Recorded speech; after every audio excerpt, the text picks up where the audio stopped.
Hey everybody, welcome back to Change Your Perspective, Change Your Awareness, Change Your Life. Dr. Michelina AF, hashtag that felon doctor, here to talk about what I think is going to be our final day of Dear Diary. And I hope that you're enjoying this series of just out the vault Michelina thoughts. And I feel like we should end with this one because I feel like it's something that a lot of people probably think about, maybe. I know I do. And so I just want to outlet it and then talk about it. So, Dear Diary, does everyone struggle with this much darkness inside themselves? Not evil, but heaviness, a sort of sadness that never goes away. Is everyone so melancholy, or is it just me? God, do I wish there was anyone else I could be. I see these laughing, smiling girls, so uncomplicated, so pretty. God, why did I move to the country from the city? I thought the environment would help to slow me down, help me to appreciate. Now I realize the differences, it only just aggravates. I don't fit in here, I don't fit in there. Let's be honest, I don't fit in anywhere. I'm just a girl trying to belong in a world that doesn't want anything to do with her. How does anyone survive that? So there's a lot that I think I bring up in that. I bring up a lot of things, and so I want to touch on as many of them as possible. So the first thing I want to say is, does anyone else struggle with this darkness inside of themselves, right? Is everyone so melancholy, or is it just me? I know my temperament is a melancholy choleric, okay? Now, if you don't know what that means, you're going to want to look up the 4 temperaments: melancholy, choleric, phlegmatic, and sanguine, okay? And they will describe some aspect of like your core personality, probably. And so for me, I am naturally a serious, heavy kind of person. I have a theory that everyone's either an upper or a downer. You know, if you've ever heard about like that in substances, I think that's true in people. Like you're an upper or you're a downer. I know me, I'm a downer. I'm gonna ground you. So I need to surround myself with a lot of uppers, people who bring me up. Because I'm just naturally like melancholic. Like I think a lot, I'm serious, I'm responsible. Like I've always been like that. I've always been studious. Like I've always taken things responsibly. Like it's just how I am. Right? And so I know that about myself, and it's important to know that about yourself. So the first thing is, this isn't even going to resonate for people probably who aren't downers, because like they're like, what the fuck is she talking about? Because they're just naturally kind of like on the high of life, and or they purposely don't look at the darkness of things, which I mean, I have people in my reality that refuse to see it, you know. And I think that's kind of a detriment, but that's just me. But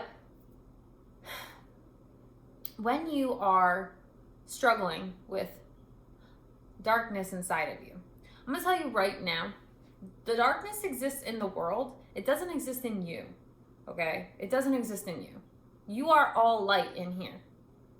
Now, you can feel like there's darkness pressing down because you have internalized it, but at the end of the day, like, there is not real darkness inside of you. There's fabricated darkness that you've pulled in and allowed to be something that you have internalized. You're not dark. I'm not dark. None of us are dark. You might be heavy emotionally, mentally, think a lot, feel a lot.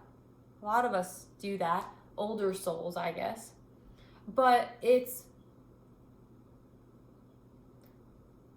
on one hand, the darkness that you may feel like you've got isn't actually yours. It's borrowed from the world.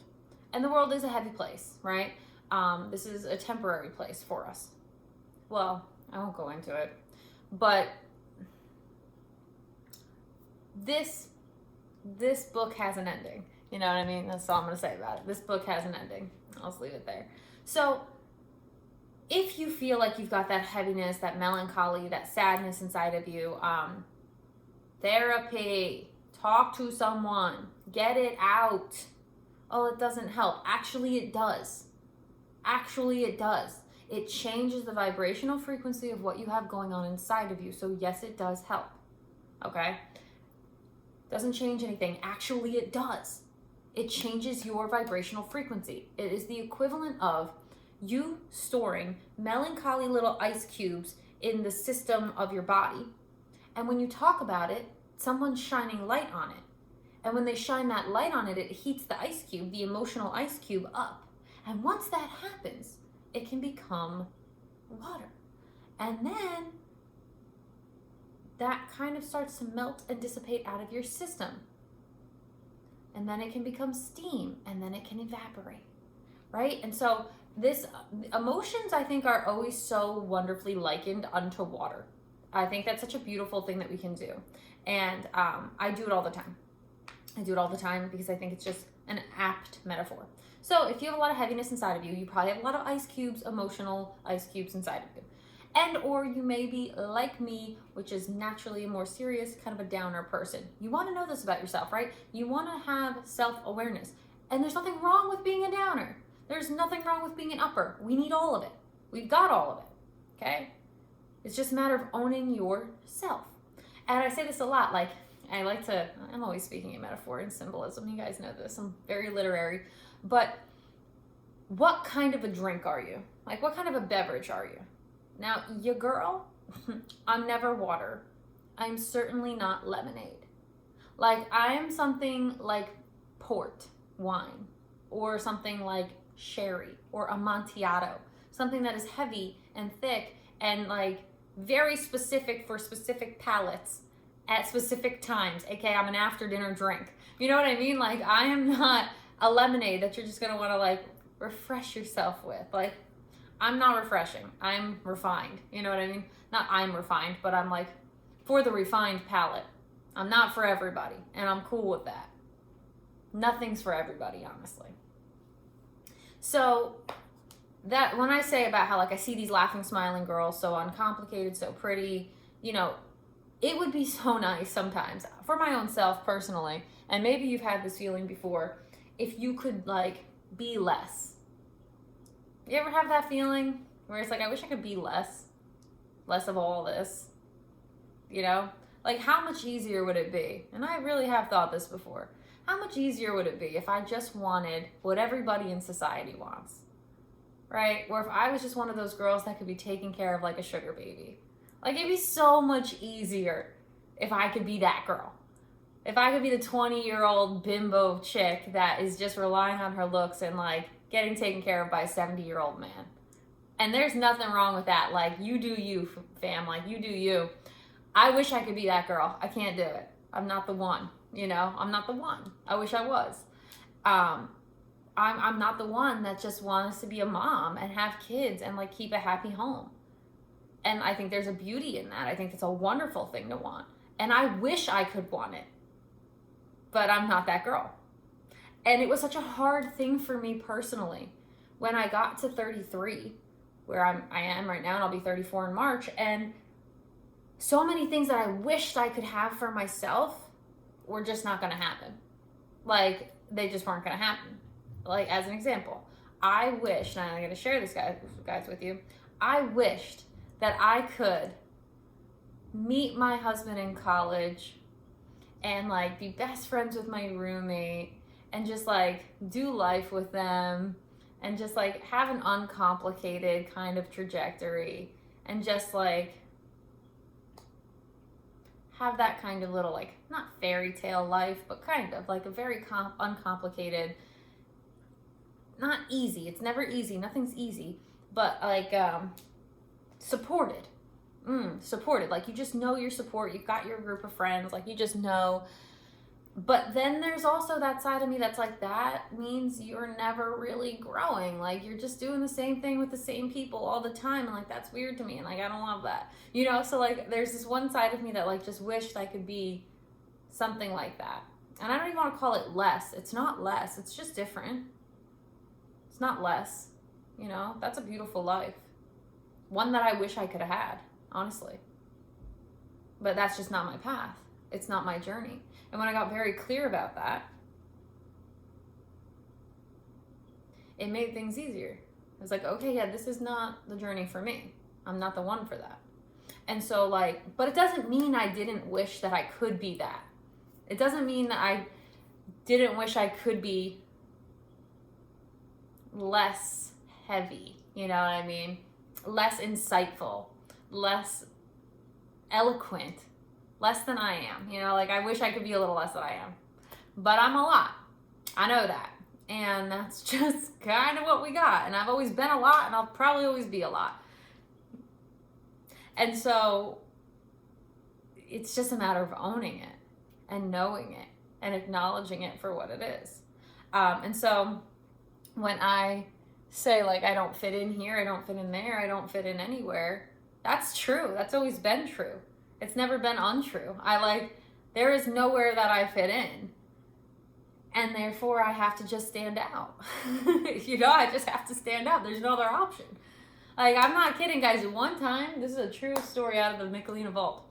I can just piss people off by existing. I am somebody, and I've said this before, I'm very polarizing. Like, you either resonate with me or you do not. You like me or you don't. And that's cool, and that's fine. Most people don't like me before they do like me. Most people reject me before they accept me. That's like 90% of the time. And so one day, I walk up to, I am new. I am 12 years old. It is 7th grade. I don't know anybody in this school. I just moved here, right? I walk up from a harrowing experience at the end of 6th grade, by the way. So awful 6th grade experience. I'm like, thank you, God, new beginning. It was awful there. Now maybe it's better. I walk up. I'm not kidding. I look around the playground, like looking around, trying to like orient myself. And this girl catches my eye. She's on the bleachers. I'm on the ground. Catches my eye. Marches over to me. Is like, do you have a problem? Now, Michelina at 12 popped off at the mouth a bit more than she perhaps should have. So instead of being like, no, girl, like, I don't know what the hell I'm doing. Like, I'm just new here. I was like, yes, I have a problem, and it's you. So we just made a few enemies that first day. It's fine.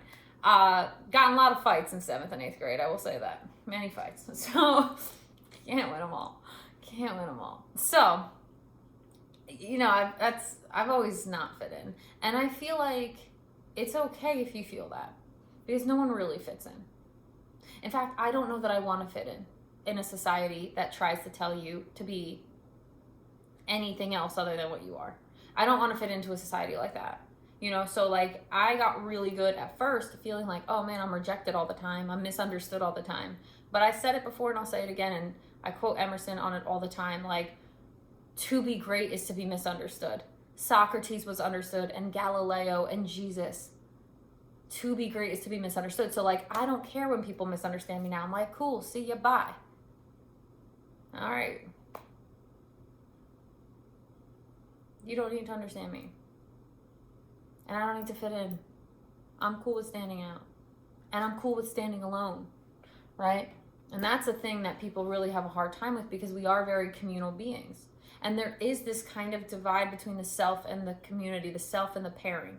And I won't get into that now. It's going to be something I talk about in a later series. But so the final question I have here, how does anyone survive that? How does anyone survive feeling like they wish they had a life they don't have? Embrace the life you do have and make a new one. I was just talking to a client about this. I was like, the whole world is your oyster. You have options. Like, he had some sort of a situation that's similar to mine, and I won't go into it. It's not my story to tell. But it was a similar situation, just not nearly as, like, global. And so, like, my shit goes wherever I go. You Google my name, there's stuff there. I have to register everywhere I go. I have to alert everybody wherever I am. Like, I have to let the authorities know. So, like, no matter where I go, my story follows me. My sentence lives with me. There's no getting around that. But I told this person, I was like, that's not true for you. What happened to you is some small town bull S. You can go anywhere. You can leave your county and have a different life. You can leave your state and have a different life. You can leave this country and have a different life. The prison is in your mind. The prison is in what you've perceived by your circumstances. You don't need to put these circumstances on yourself. And so, like, you survive these feelings, if you have them at all, by accepting, embracing, and changing what you can change. Like, accept what it is, accept who you are, accept how you show up, embrace it, like, hey, can't be anything else, this is what we got. And then see how you can make changes. See how you can move into new life, literally. So many of us are out here in this life that we hate or in our own bodies that we hate, or in our own minds that we hate. And it's like, what's the point of that? This is what you look like. This is what you act like. This is what you are. Like, accept that and then start making some changes. And I can't tell you the amount of relief people get when I just give them the permission to be themselves and be human. It's like, yeah, okay. Like, what are we judging ourselves for? Like, why? I don't get it. Right? And so, all this to say, if you've ever struggled with any of these similar thoughts that I have absolutely struggled with, 100%, yes. Like, I'm coming at this out of the truth of my own thoughts and feelings, you know? You're not alone in that. You're not alone in wishing you could be anybody else. You know, we all do this all the time.